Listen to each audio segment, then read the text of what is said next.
चलतु बनेबा एकदम रेस्टोरेंट स्टाइल रे बिना पियाज रसुण रे कोबी आलू ग्रीन मटर मसला चलतु बनेबा। एठी मो फूल कोबी को भल भाव में धोई नहीं जाइछि किछि ग्रीन आलू को काटिकी मध्ये नहीं जाइछि। एबे हमें मसला प्रस्तुत करिबा। एबे किछि अदा आउ दालचीनी गुजराती आ सुखिला लंका किछि आ गोलमरिच आ किछि कटा टमाटर पेस्ट रेडी हो जाइछि। देखंतु केते बढ़िया कलर आसीछि। एबे गोटे कड़ाई रे हमें तेल गरम हेला परे से कोबी गुडी को भल भाव में भाजी नबा।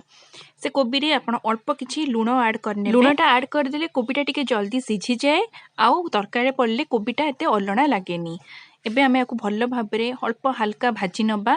टिके दाग लागिले आमे काढ़ी नबा। एबे देखंतु हम कोबीटा दाग लागी गलानी टिके गोल्डन गोल्डन हे गलानी। आमे आकु गोटे अलगा जगह रे काढ़ी नबा। एबे सेई आलू भी हमर पूरा भाजी गलानी। एबे आमे जो पंच फुटण को ऐड करनबा हल्का हल्का करी। आमे जो पेस्ट बनेथिले टमाटो और अलगा मसला रे जो पेस्टटा एबे ताकू आमे से तेल रे ऐड करनबा। किछि हल्दी गुंड धनिया गुंड लंका गुंड स्वाद जीरा धनिया लूण ऐड करनेबे।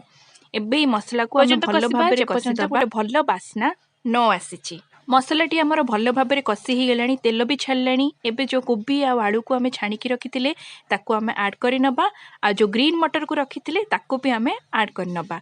एबे ए सब को मिसेइकी आमे भल भाव में कसिबा जेमती आमर गोटे बढ़िया बास्ना आसीबो। देखंतु आमर परिबा भल भाव में मसला रे मिसी गलानी। एबे अल्प किछि पानी देई बेसी पानी देबेनी अल्प किछि पानी देई आमे तरकारी प्रस्तुत करी। पानी दे सारला परे एबे एई भली आमर तरकारी हो जाइछि। बेसी पानी नाही एमती रखिबे झुकझुकिया।